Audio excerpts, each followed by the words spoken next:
One constant theme throughout the history of book publishing has been the attempts to censor books. This is when groups try to deny people access to books or somehow forbid people from reading particular books. Often, this censorship has been imposed by particular governments or rulers or elite groups that want to maintain their own authority and power. The worry of these rulers and governments is that if people read books that have very revolutionary ideas, that might give people ideas to challenge the authority of these groups. In essence, oftentimes in the past, governments and rulers have tried to discourage people from being really thoughtful and intelligent and critically thinking when they read books, because again, that might give people ideas about challenging the power of those that are in charge in society. Another reason that groups have historically censored books is when books try to educate people about the values and rituals and morals of other cultures and other societies. Again, some groups have historically feared books because it might educate people about how other societies live their lives, how other societies work, and that might call into question the way things are done in one's own society. Now, what gets most attention today are attempts to ban or censor books in public libraries in the U.S. And the main Association for Public Libraries in the U.S., the American Library Association, keeps a list of the books that are most challenged or banned from libraries every year.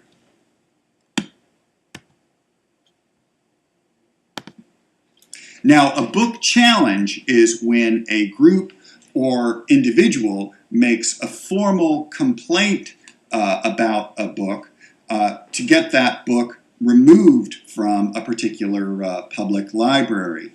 Now, what's interesting is looking at the reasons for these challenges, and these include things like books that are objected to because they're very sexually explicit, or they've got offensive language, that there's a lot of violence, or homosexual themes in the book itself.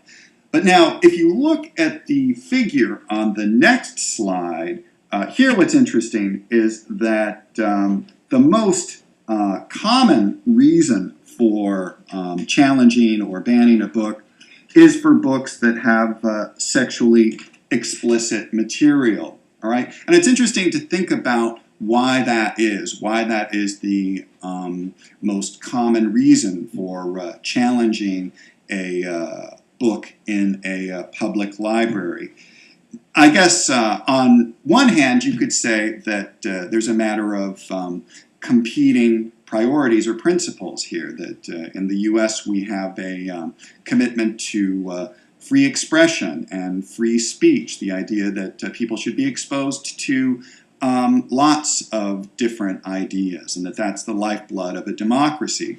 However, that commitment to free expression and free speech also coexists with a desire to protect our children, to keep them safe, and to also preserve the moral values of our society.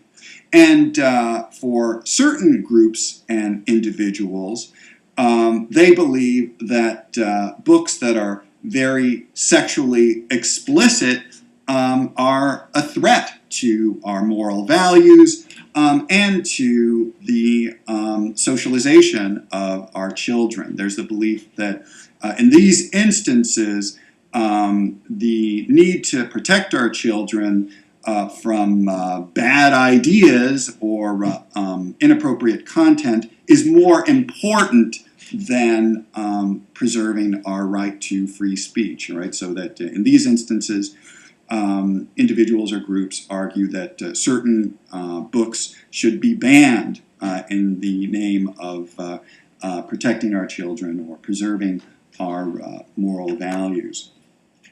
I guess I would also raise the possibility that a lot of these book challenges based on the sexually explicit material in these books might also stem from a particular political perspective. That in the US, more fundamentalist, religious Christians tend to promote a certain set of traditional moral values and object to media content that is very sexually explicit. And you'll also see that another common reason for bans is or challenges is homosexuality. And a lot of times religious conservatives, political conservatives also object to gays and lesbians in society and accepting gays and lesbians as equal members of society.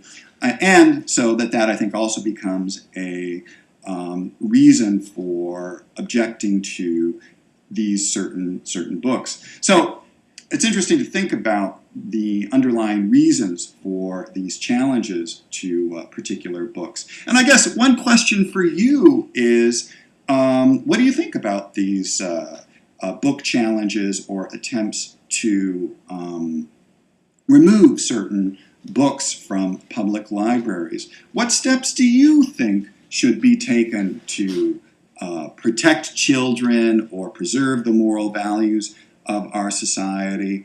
Should we ban certain books from public libraries for these kinds of reasons? Or do you think that public libraries should maintain a policy of free expression, free speech, maintaining a collection of books that have a broad range of ideas and not censoring or limiting books based on any particular content? I mean, where do you come down on this whole issue of book challenges and bans in public libraries?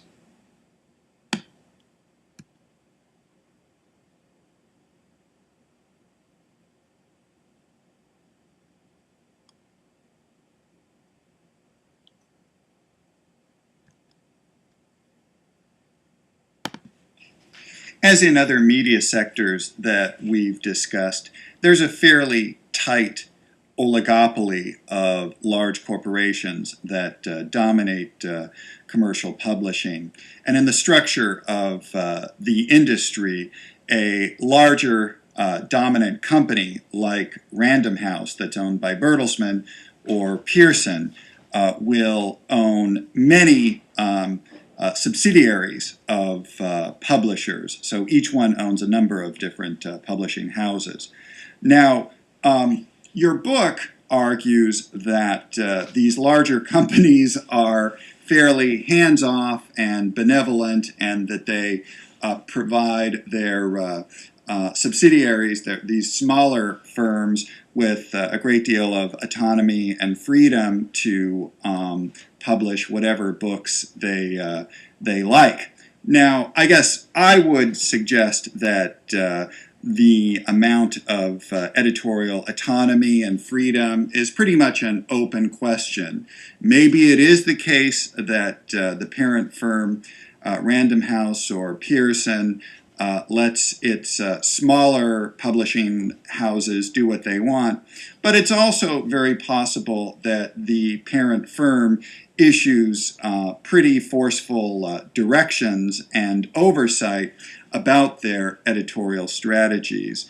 And I think it's also an open question about how much the parent firm imposes certain expectations about profitability that might have some very specific influences on the kinds of authors the smaller firms sign to contracts and the range of books that the smaller firms publish. Now, more generally, these larger publishers, especially in the lucrative trade book area, they're really struggling with this transition from traditional print publishing to a model based on electronic publishing and the ebook. And these publishers have a very uneasy, complicated relationship with online retailers that sell these ebooks, in particular Amazon and Apple with iTunes and Google Play. Right? On the one hand, the book publishers are very thankful that these electronic online retailers have emerged to revitalize the business of book publishing and encourage people to continue to buy these books that the publishers are producing. However, there's an ongoing kind of struggle, a battle over power and influence in terms of the relationship between the publishers and the online retailers like Amazon and Apple. Amazon, in particular, wants to conduct business for electronic publishing and its ebooks according to certain rules. In particular, Amazon has been a real advocate for cutting prices for online ebooks. The traditional publishers are concerned about ceding too much power or control to retailers like Amazon about the terms, the financial terms for selling ebooks. So there's, again, a continuing kind of struggle between the publishers and the retailers.